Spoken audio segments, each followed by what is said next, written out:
Entonces, en esta mañana me reúno nuevamente con ustedes y bueno, nuestra consigna. Soy lo que la palabra dice que soy, tengo lo que la palabra dice que tengo y puedo hacer lo que Dios dice que puedo. Si Dios dice, ahí se acaba la discusión. Bueno, hoy, pues debido les dije la semana antepasada que estuve con ustedes que hoy sería mi último devocional, porque me dispongo pues a irme pues a las peregrinaciones. Entonces, bueno, sin más preámbulos, con 15 minutos después vamos a iniciar, 6:15 de la mañana de hoy, 6 de octubre del 2022.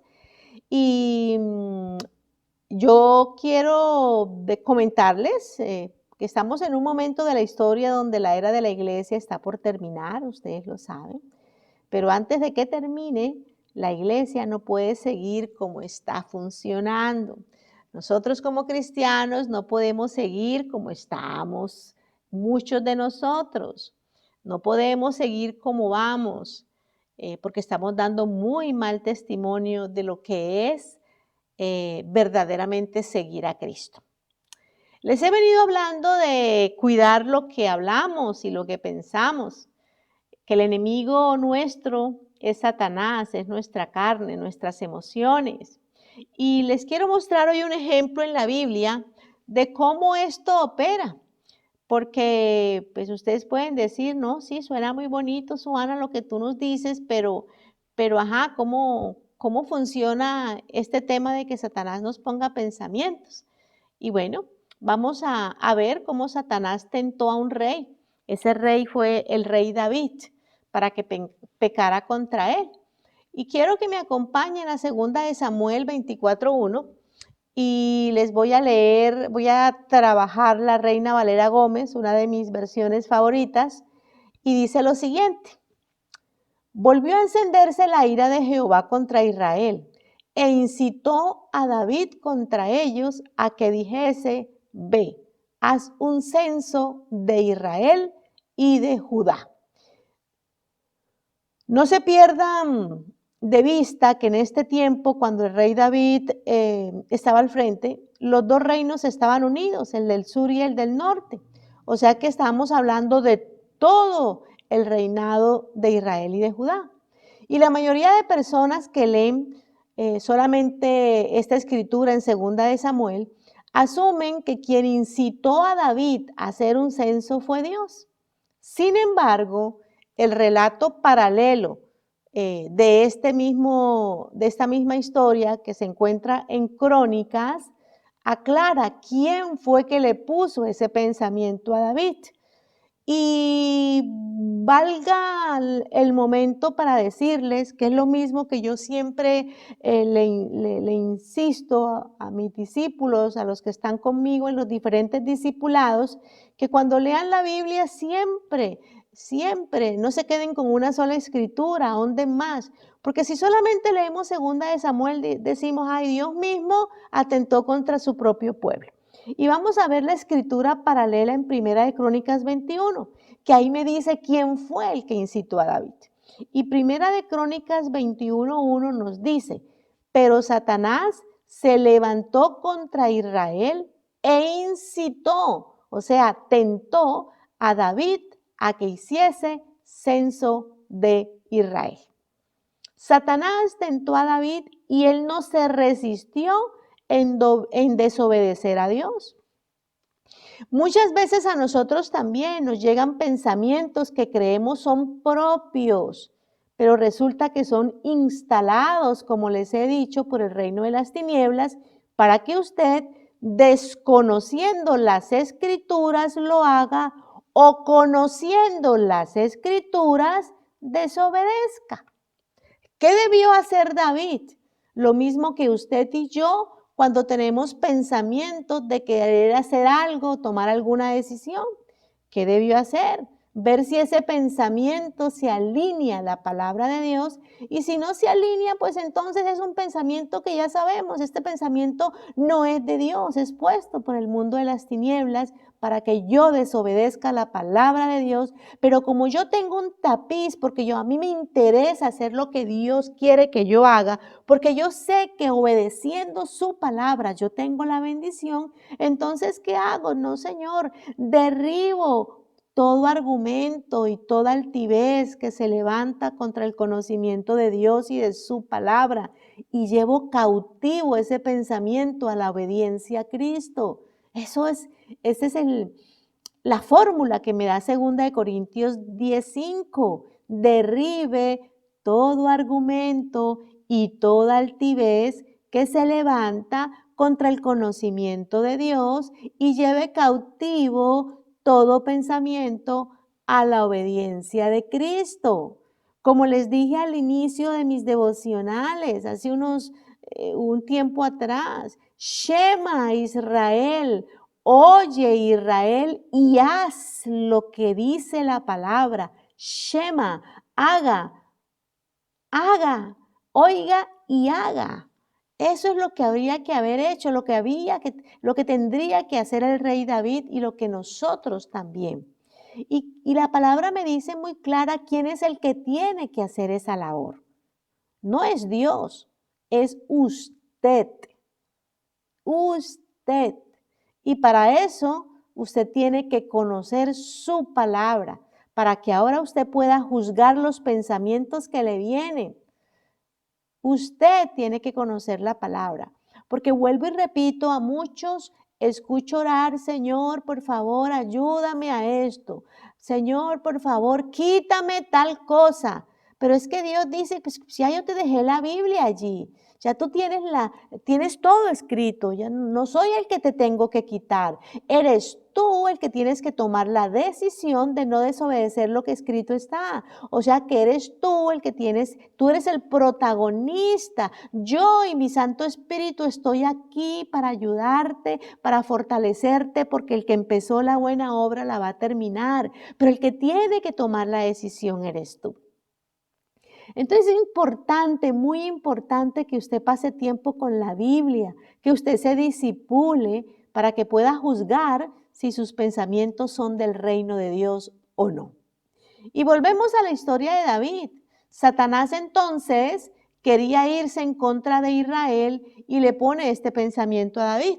Y seguimos leyendo en 2 de Samuel 24, pero ahora leemos del verso 2 al 3. Y dice lo siguiente: y David le dijo a Joab y a los príncipes del pueblo: id, haced censo de Israel desde Beerseba hasta Dan e informadme sobre el número de ellos para que yo lo sepa. A David le viene la tentación en un pensamiento. David cree que es propio ese pensamiento. Dice, yo debería ver cuánta gente tengo en Israel, ver cuál es el número de mi ejército y ver qué ventaja tengo para obtener victorias si me toca enfrentarme a otros reyes, si me toca enfrentarme en alguna batalla a alguno de ellos. Eso piensa David. Es un pensamiento. David cree que fue él el que lo pensó, pero no lo pensó David. Fue un pensamiento puesto por Satanás para hacerlo pecar en contra de Dios. Verso 3. Y dijo Joab: añada Jehová a su pueblo 100 veces más, rey, señor mío. ¿No son todos estos siervos de mi señor? ¿Para qué procura mi señor esto que será para pecado a Israel? Joab, general del ejército y consejero de David, le dice: Señor mío, esto será pecado para Israel. Noten que David nunca mencionó que Dios le ordenara que lo hiciera. David solo le dijo a Joab que cumpliera sus órdenes. ¿Qué tenía de malo levantar un censo? David pensó, qué buen pensamiento tengo, wow, qué gran estratega soy. ¿Qué tiene de malo hacer un censo? Joab, venga para acá, yo necesito que vaya y me cense a todo el pueblo. ¿Qué tenía de malo eso? Pues solamente que Dios había ordenado otra cosa, nada menos y nada más. Habían dos razones para levantar un censo en el pueblo de Dios. Uno, cuando se iba a implementar un impuesto sobre la población, y 2, cuando el ejército se preparaba para una guerra. En el primer caso, Dios le prohibió a David implementar impuestos. Y en el segundo caso, solo Dios podía ordenar a su pueblo contra y con quién tenían que hacer la guerra. Siempre sucedía así, esa era la constante. En ambos casos, David está desobedeciendo a Dios. ¿Cuántos de nosotros, igual que David, se nos viene un gran pensamiento? Ve, yo debería, no sé, hacer tal cosa. Y viene un consejero como Joab que nos dice, eso que vas a hacer no está bien. ¿Y qué hacemos? Lo mismo que David, no lo escuchamos. Verso 4. Mas la orden del rey pudo más que Joab. Salió por tanto Joab y recorrió todo Israel y volvió a Jerusalén y dio la cuenta del número del pueblo a David. Uno lee este verso y piensa, ay, él salió, se fue en la mañana y por la tarde regresó. No, no fue así, porque unos versículos más abajo, exactamente en el verso 8, me dice cuánto se demoró Joab ejecutando la orden que dio el rey David. Miren lo que dice 2 de Samuel 24:8. Después que hubieron recorrido toda la tierra, volvieron a Jerusalén al cabo de 9 meses y 20 días. 9 meses y 20 días. Así que David tuvo 1 mes, 2 meses, 3 meses, 4, 5, 6, 9 meses y 20 días adicionales para pensarlo. Casi 10 meses, mis amigos.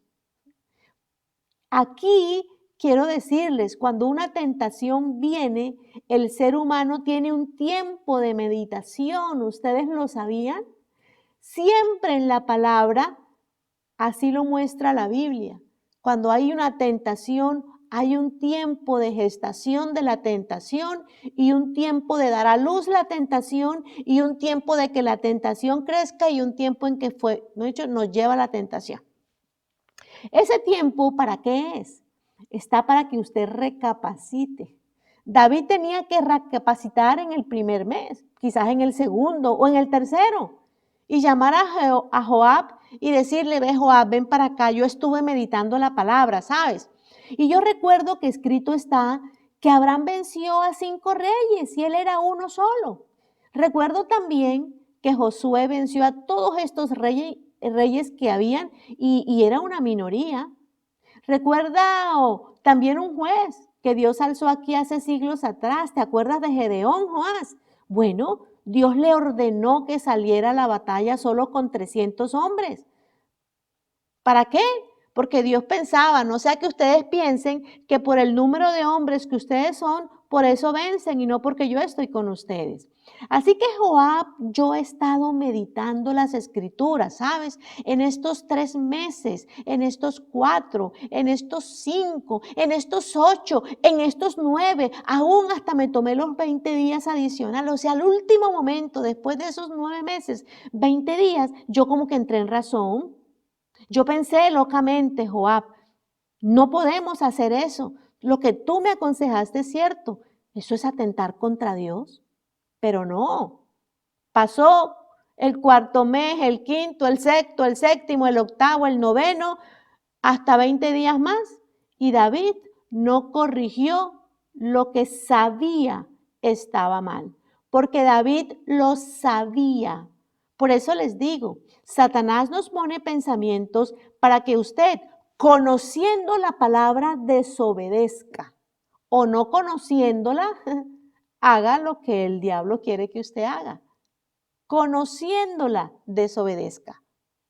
Y esto, como está escrito para nuestro ejemplo, le muestra a la iglesia que ese tiempo que usted ha pensado contrario a la palabra de Dios, no es para que crea que Dios es su cómplice, para que no, porque no ha pasado nada, sino para que recapacite y medite, porque la gracia de Dios está dada para que por la bondad de Dios usted se arrepienta.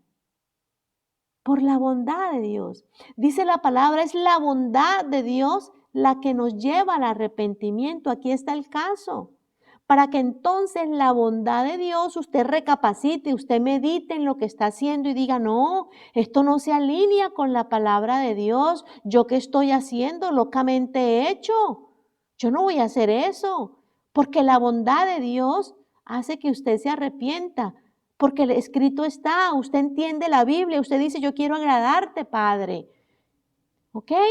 Es la bondad de Dios.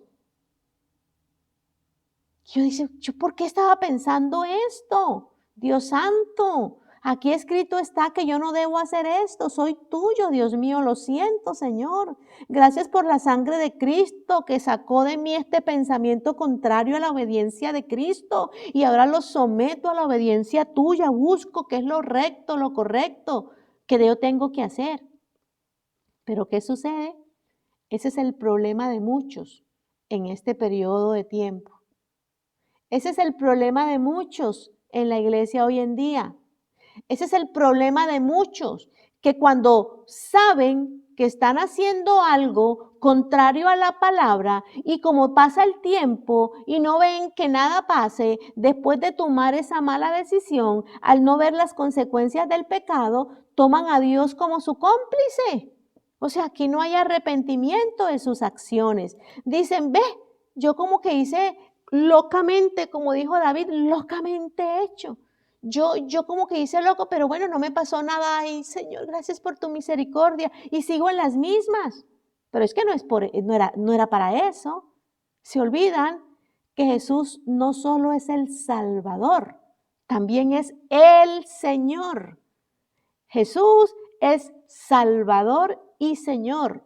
No dice que es mi cómplice y compañero de travesuras y rumbas. La Biblia dice es mi Señor. ¿Y qué significa eso?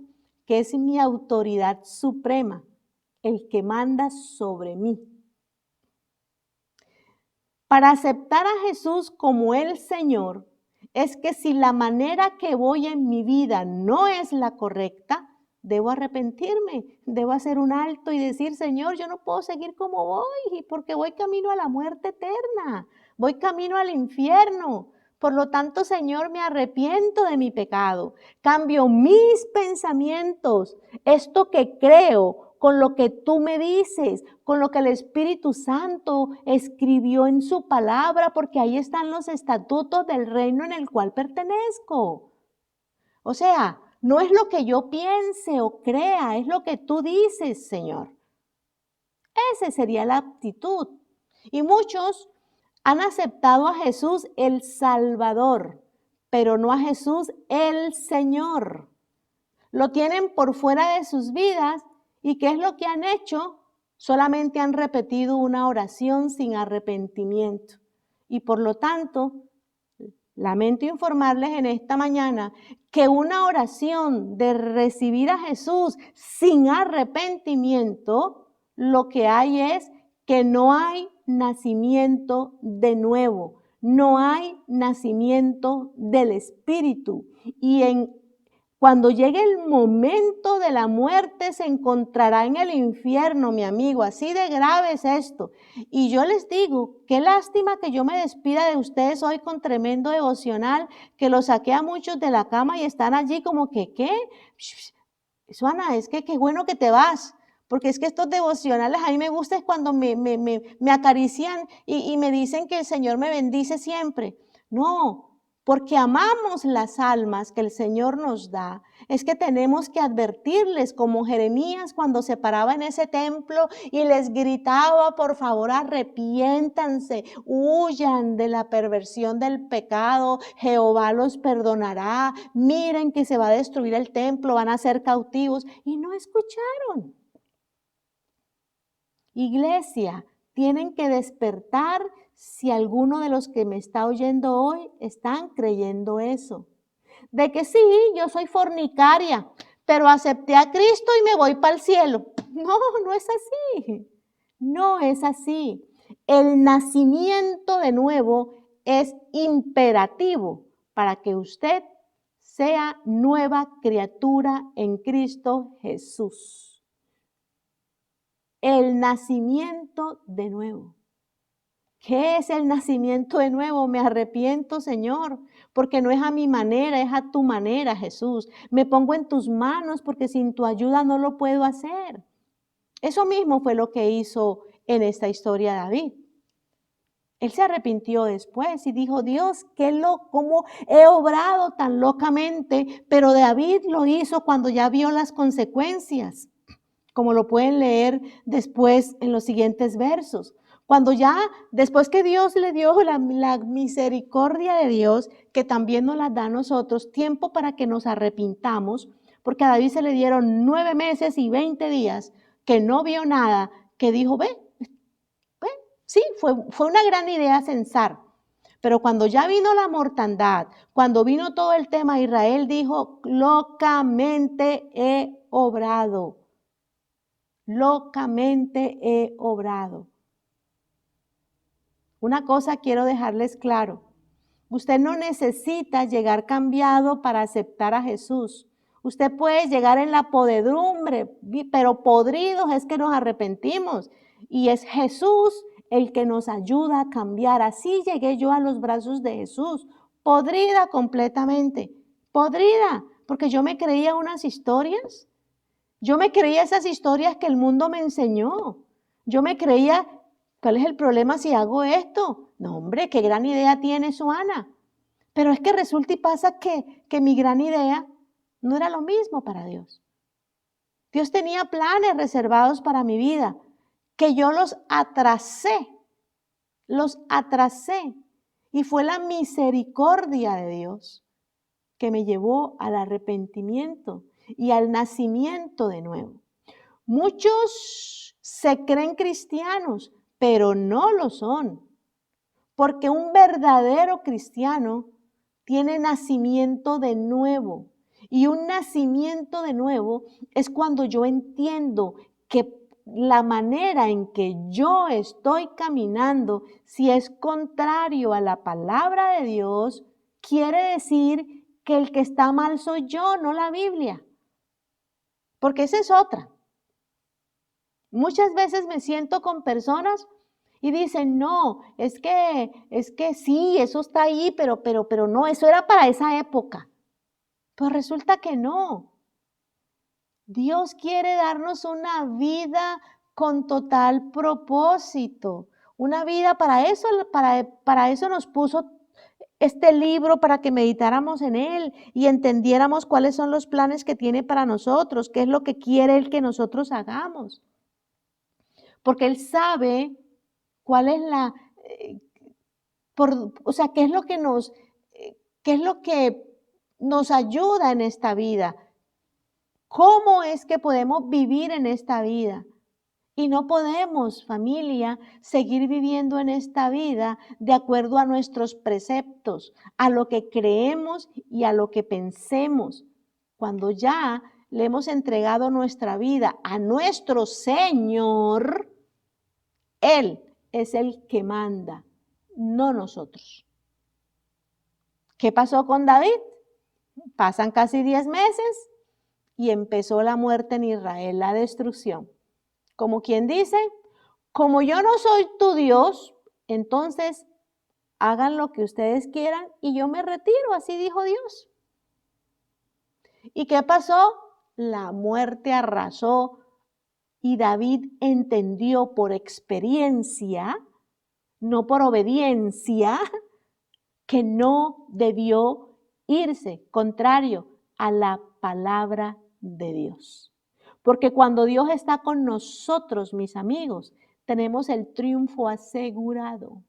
Pero cuando vamos en contravía, somos nosotros queriendo salir de esa situación. nosotros mismos. Así como nosotros mismos nos metemos en el problema, nosotros mismos tenemos que luchar para salir de él. Nosotros mismos. Entonces, Dios dijo, listo, así es la cosa con ustedes. Bueno, entonces hagan lo que quieran y yo me doy paso acostado. Y David se da cuenta por las consecuencias, no por la meditación de la palabra. Se da cuenta por las consecuencias, no por obedecer, que había hecho mal. Igual que nosotros. Dios me dijo que no hiciera esto, yo lo hice y llegaron las consecuencias. Ahora sí me arrepiento. No, la idea es que usted se dé cuenta en la meditación, en el tiempo después de la idea, no la voy a hacer porque la bondad de Dios me guíe al arrepentimiento. Yo no voy a hacer esto, yo tengo tantas ganas de hacerlo, me encantaría hacerlo. La carne me dice, me grita que lo haga, pero la Biblia me dice que está mal. Yo no puedo hacer esto. Entonces, ¿qué hago? La bondad de Dios me guía al arrepentimiento. Y yo pregunto, ¿no? Porque esa es otra. No, fue Dios, fue la voluntad de Dios la que me metió en este lío. No, hay algo bueno. Dios tiene algo preparado bueno para mí. Porque es que como yo desobedecí, pero no, Dios se va a glorificar. ¿Fue la voluntad de Dios que David hiciera el censo? No. ¿Es la voluntad de Dios que usted se meta con el esposo o la esposa de otro? No, no es la voluntad de Dios. ¿Es la voluntad de Dios que usted viva con su novio antes de casarse? No, no es la voluntad de Dios, aunque suene a legalismo, no es la voluntad de Dios. ¿Y quién es el que tenía que hacer la labor de no hacer lo que la voluntad de Dios no le decía? Pues nosotros, usted y yo. Usted y yo. Y ahí viene el otro problema que tiene el cristiano. El primero era Satanás, que te pone pensamientos como si fueran tuyos, tú los aceptas y terminas en la inmunda. Y lo otro es el alma, las emociones, los sentimientos, nos dejamos llevar por lo que nos gusta. Es que tengo ganas de. No, es que usted tiene ya un Señor. Y su Señor, al que usted le tiene que decir, sí Señor, lo que tú digas yo hago. Entonces su Señor le dice, no es por aquí, no es por la derecha, perdón, no es por la izquierda, es por la derecha. Las emociones son el segundo problema que tenemos los cristianos. Dejarnos llevar por lo que nos gusta, por lo que, es que se siente bonito. No, tenemos que dejarnos llevar por los consejos que son sabios y son los de Dios. Dios está alzando un remanente en toda la tierra que quiere seguirlo y sobre todo que no está jugando a la iglesia, sino que está tomando la palabra de Dios con respeto para honrar lo que escrito está. Dios en este último tiempo sabemos que tiene un remanente, se van a distinguir unos de otros. El trigo de la cizaña. Y yo aspiro que nosotros seamos trigo, que no estemos jugando a la iglesia, sino que nos tomemos la palabra de Dios con respeto y con honra, para honrar a Dios y honrar lo que escrito dejó en ella. Vean, es el cristiano que teme a Dios y permanentemente se está santificando delante de Dios, porque oye la voz de Dios y su corazón está en pos de servirlo a Él. Así que en este momento de la última oportunidad que la tierra tendrá para avivarse, ojalá que estemos nosotros también allí. Israel terminó con el rey Josías, que se levantó a hacer un avivamiento, una transformación, y cuando él murió, Israel fue conquistado.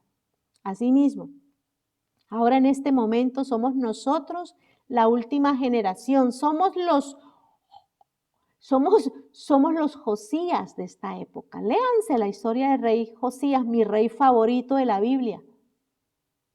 Nosotros somos los Josías que nos estamos levantando en esta última generación, que respetamos la palabra, que estamos viviendo en santidad para dar testimonio a las naciones para que se vuelvan a Dios. Y cuando la iglesia sea raptada, el juicio caerá como cayó en Israel después del rey Josías.